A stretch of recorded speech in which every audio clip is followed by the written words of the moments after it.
नमस्कार साथियों, मैं डॉक्टर दिनेश पाल, सहायक प्राध्यापक हिंदी विभाग, नंदलाल सिंह महाविद्यालय, जैतपुर, दाऊदपुर, सारण, छपरा। बीए प्रथम वर्ष के विद्यार्थियों के हिंदी रचना पाठ सब्सिडरी में पाठ्यक्रम में एक कहानी लगाई गई है यशपाल जी की कहानी है, जिसका नाम है समय। समय नाम से कहानी है। समय जो कि हम सब जानते हैं, समय का अपने आप में कितना महत्व है, समय की गति कितनी है और समय के साथ कैसे लोगों का व्यवहार बदलता जाता है इंसान के प्रति। कुछ ऐसा ही इस कहानी में भी जिक्र किया गया है, या कहानी के केंद्र में कुछ उन्हीं तथ्यों को, उन्हीं वस्तु स्थिति की, उन्हीं सामाजिक संरचनाओं को, या यूँ कहें जो समाज का संस्कृति या सभ्यता विकसित हुआ है, धीरे धीरे जो विकसित होता जा रहा है समय के अनुसार व्यवहार में परिवर्तन, इन्हीं बातों को ध्यान में रखकर कहानी लिखी गई है। यशपाल जी के बारे में थोड़ा चर्चा कर लेते हैं। यशपाल जी जो कि हिंदी के एक प्रसिद्ध कहानीकार और उपन्यासकार रहे हैं, वे क्रांतिकारी भी थे। भगत सिंह, चंद्रशेखर आज़ाद के साथी। उस समय कहा जाता है कि भगत सिंह के कुछ चुनिंदा करीबियों में से, दोस्तों में से एक यशपाल भी थे। यशपाल भी आज़ादी की लड़ाई में कई बार जेल गए।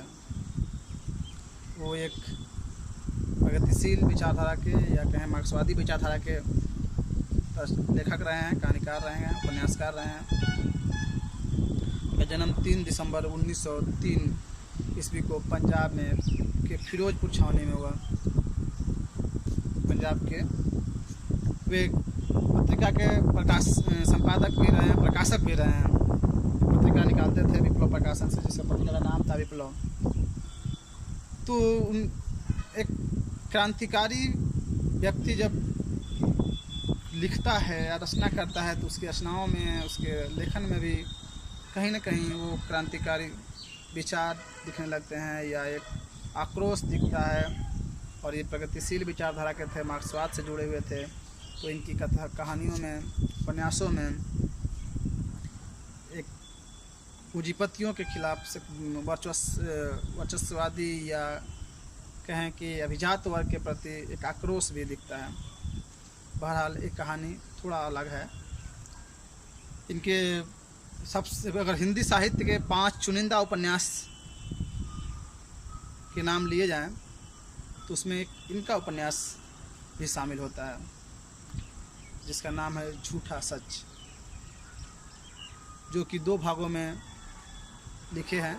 झूठा सच, और यह आज़ाद भारत के, या यूँ कहें कि भारत का जो विभाजन हुआ, जो आज़ादी मिली, उस समय की जो त्रासदी है, जो सांप्रदायिकरण हुआ, जो सांप्रदायिक युद्ध, मार काट मचे हिंदुस्तान पाकिस्तान के बीच, जो लोग एक दूसरे के खून के प्यासे बन गए थे, उस परिवेश पे, उस परिस्थिति को जीवंत रूप में इन्होंने झूठा सच में लिखा है।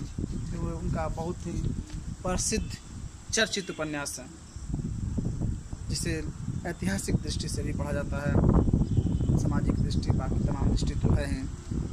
इनको मेरी तेरी उसकी बात पर साहित्य अकादमी पुरस्कार से पुरस्कृत भी किया गया है। इनकी एक और उपन्यास जो पाठ्यक्रम में कहीं कहीं लगाया जाता है, बहुत चर्चित भी है, उसका नाम है दिव्या, जिसकी मुख्य पात्र दिव्या है, और उसको केंद्र में रखकर एक स्त्री के प्रति समाज में दिखाया उन्होंने कि कैसे एक वेश्या स्वतंत्र है, पर एक नारी, एक औरत स्वतंत्र नहीं है, उसका एक अपनी पहचान नहीं है।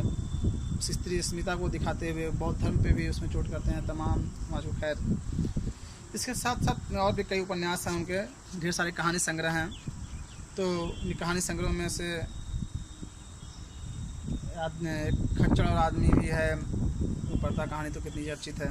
खैर, यहाँ हम अपनी कहानी पे बात करना चाहेंगे। कहानी का शीर्षक है समय। यह कहानी एक ऐसे व्यक्ति के ऊपर लिखी गई है जो अब रिटायर हो चुका है। जैसे कि हम वापसी कहानी पढ़ते हैं यशोधर बाबू की जो दशा है, कुछ मिलती जुलती, उस प्रेम मदर ने कहानी लिखा है वापसी, कुछ उसी तरह से उसी से मिलता जुलता इसमें भी संदर्भ है या वैसी ही वस्तु स्थिति है। लेखक रचनाकार लिखता है कि पापा अब रिटायर हो चुके हैं। पापा जब हमारे समाज की स्थिति है कि जैसे ही जब तक इंसान नौकरी में होता है, उस प्रेम मदर ने भी वापसी में दिखाया है, तब तक बच्चे और परिवार की तमाम अपेक्षाएं, उम्मीदें उस व्यक्ति से जुड़ी होती हैं, लगी होती हैं। हर व्यक्ति अपनी मांग रखता है और चाहता है कि वह उनकी आवश्यकताओं की पूर्ति करें। लेकिन वही व्यक्ति जब रिटायर हो जाता है, सेवा से छुट्टी पा लेता है, तो परिवार को बोझ जैसा लगने लगता है। इस कहानी में जिक्र आता है कि जो व्यक्ति सेवा के दौरान छुट्टी मिलती है तो उस छुट्टी को से उत्साहित हो जाता है, उसे एक दो आने वाले छुट्टियों का इंतज़ार रहता है कि छुट्टियाँ कब आने वाली हैं। लेकिन वही व्यक्ति जब उसे लंबी छुट्टी दी जाती है, अर्थात उसे जॉब से रिटायर किया होता है, वो सेवानिवृत्त होता है, उस समय उस छुट्टियों को लेकर उत्साहित आनंदित नहीं होता है, बल्कि उसके इर्द गिर्द उसे तमाम उलझनें, चिंताएं घेर लेती है। वह कैसे जीवन यापन काटेगा, उसके आर्थिक स्थिति क्या होगी, उससे परिवार का खर्च वर्च कैसे चलेगा। इन्हीं सब बातों को लेकर कहानीकार लिखता है कि कभी छुट्टियों में हम लोग पहाड़ी हिल स्टेशन पर जाया करते थे, लेकिन धीरे धीरे पिताजी की स्थिति ऐसी होती कि वो अपनी इच्छाएं, अपने शौक़, अपने पर रहन सहन पहनावे में कटौती करने लगते हैं ताकि बच्चों का खर्च चल सके, बच्चे अच्छे से जीवन यापन कर सकें। वो फिर जाना भी छोड़ देते हैं और उन्हें बुजुर्ग होने से या बुढ़ापे से जैसे शब्द से बहुत ही एलर्जी जैसा होता है। उन्हें अपने को बुजुर्ग कहलाना या बुढ़ापे में जाना एक अशोभनीय जैसा लगता है। लेकिन नियति है, हर व्यक्ति को एक दिन न एक दिन बूढ़ा होना है, बुजुर्ग होना है। रचनाकार या कहानीकार कहें, लिखता है कि पिताजी जब भी जाते थे हिल स्टेशन पे, पर्वतीय इलाकों में, खासकर गर्मी के दिनों में घूमने, तो वे अपनी पहाड़ी नुमा सड़कों पे या पहाड़ियों पर चढ़ने के लिए एक छड़ी का, स्टिक का को खरीदते थे, लेकिन उसे घर आने के बाद कभी उपयोग नहीं करते थे। यदि टहलने निकलते भी थे तो उसे हाथ में लेकर चलते थे, क्योंकि उससे एक बुजुर्गपन या बुढ़ापे का नहीं चाहते थे कोई देख कर कहे कि बुजुर्ग हो गए हैं। वो रिटायर होते हैं और सोचते हैं एथिक्स ऑफ एडमिनिस्ट्रेशन, शासन का नैतिक पक्ष लिखेंगे। इस किताब को लिखना चाहते हैं। इसमें एक चीज़ और दिखाता है कि जब वो यंग रहते हैं या तो बच्चों के साथ बाज़ार जाने से कतराते हैं, नहीं चाहते हैं कि बच्चे कुछ बाज़ार में मांग करें, आग्रह करें और या एक तमाशा बने, तमाशा के पात्र बन जाएं, उससे कतराते हैं। इसलिए वो जब उन्हें बाज़ार या बाहर जाना होता है तो अपने नौकर चाकर के साथ बच्चों को भेज देते हैं ताकि वो बाहर चले जाएं, फिर वो निकल जाते हैं। ऐसी ही स्थिति रहती है। एक दिन उनकी बेटी कहती है,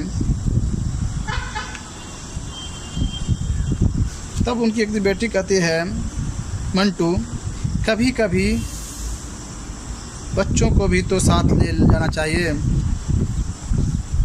और रोते हुए अपने पापा से आग्रह करती है, पिताजी, कभी कभी हम बच्चों को भी अपने साथ ले जाया कीजिए। और यह बात उन्हें चुभ जाती है। उसके बाद से हमेशा कोशिश करते हैं कि वह बच्चों के साथ ही बाहर निकलें, और निकलते भी हैं। कहानीकार यह भी लिखता है कि हमारे पिताजी तमाम पिताओं की तरह नहीं है। मतलब एक यह भी पीढ़ी अंतराल, जो हमारे समाज में पीढ़ी अंतराल होता है, उन बुजुर्गियत पे या बुढ़ापे पे एक प्रकार से तंज ही कह सकते हैं कि केवल अपनी नौकरी के अनुभवों, एडवेंचर, नवयुवक लड़के लड़कियों के लिए उपयुक्त विवाह संबंधों अथवा पुराने ज़माने की सस्ती और आज की महंगाई की ही चर्चा नहीं करते। तमाम ज़्यादातर ऐसे ही बुजुर्ग होते हैं कि वो बार बार बात में वे अपने समय के जो अनुभव होते हैं कि पहले कैसा था, हम नौकरी में गए तो कैसा था, इन बातों को बच्चों से या अपने से नई पीढ़ी के लोगों से साझा करते हैं। तो खासकर वो युवक युवतियों के वैवाहिक संबंधों की बातें छेड़ते रहते हैं, किसका कहाँ विवाह होना चाहिए, कब होना चाहिए, तमाम बातें। और यह तो फैशन सी बात है या कहें स्वाभाविक सी बात है कि हर पीढ़ी के पीढ़ी अंतराल में महंगाई में अंतर तो आ ही जाता है। हर व्यक्ति यह ज़रूर कहता है अगली पीढ़ी से कि हमारे समय यह इतना सस्ता था, आज इतना महंगा हो गया। लेकिन यह इस कहानी के पात्र जो पापा हैं, जो रचनाकार जैसे पापा संबोधित करता है, वह इन सब बातों से लगभग दूर हैं या इन सब बातों का जिक्र नहीं करते हैं। एक जगह लिखता है कहानीकार, तब हम लोग उनके साथ बाहर जाने के लिए कितने लालायित रहते थे। हमारी उस लालसा से उन्हें कभी कभी परेशानी भी अनुभव हो जाती थी। हर छोटे बच्चे अपने माता पिता के साथ बाहर निकलना चाहते हैं, जिद कर लेते हैं, पकड़ के बैठ जाते हैं। हर बच्चा लालायित रहता है कि मम्मी पापा के साथ हम भी बाहर जाएं। यहाँ भी यह बच्चे हैं। आगे यह भी दिखता है कि जब रिटायर होकर आ गए हैं तब तक उनके बच्चे बड़े हो गए हैं। अब वो उस प्रकार से लालायित नहीं है। अब उन्हें खुद किसी न किसी को साथ लेकर निकलते हैं। और एक दिन की बात है कि जब वो कहते हैं कि कोई है हजरतगंज की सवारी, यानी हजरतगंज जो उनके पास का कस्बा है, बाज़ार है, कोई है जो हजरतगंज चलना चाहता है मेरे साथ।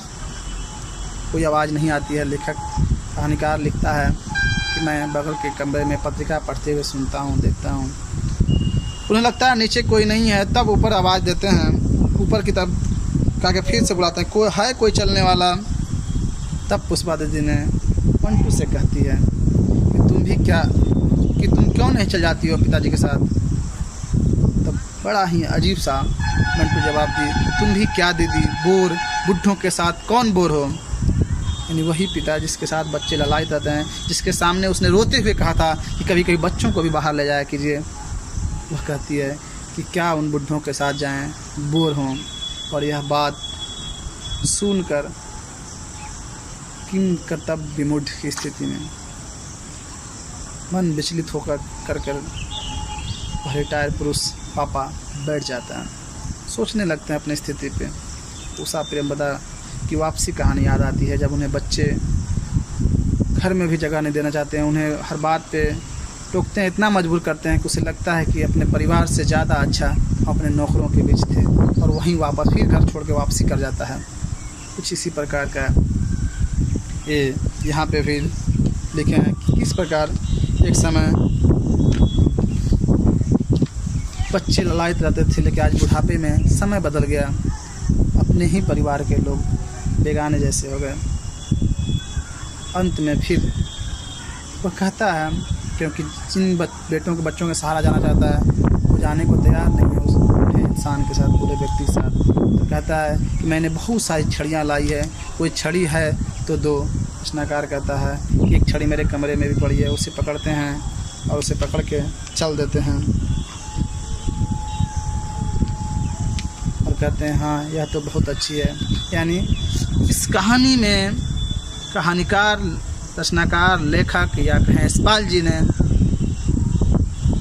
यह दर्शाने की कोशिश किया है कि हमारे समाज में कैसे समय के साथ लोग बदल जाते हैं। जिस पिता ने पूरे जीवन मेहनत करके, नौकरी करके अपने परिवार को पालता पोसता, बढ़ाता, बड़ा करता है, अपनी आवश्यकताओं में से, अपने ज़रूरत चीज़ों में से, अपने शौक़ में से, अपने पसंद में से कटौती कर करके अपने बच्चों को सुख देता है, खुशहाल देखना चाहता है, उन्हें आगे ले जाना चाहता है, उनके करियर बनाना चाहता है। वही बच्चे रिटायर होने के बाद बुढ़ापे में अपने ही पिता से कैसे कतराने लगते हैं या कैसे दूरियां बनाने लगते हैं। यह समय, इसीलिए लोग कहते हैं कि समय किसी का नहीं है, समय बिगड़ने पे कोई साथ नहीं देता है। यानी बुढ़ापा अपने ही परिवार में बोझ हो जाता है, बोझ समझ लिया जाता है। तो यह समय एक आज का भी समय है। खैर, धन्यवाद।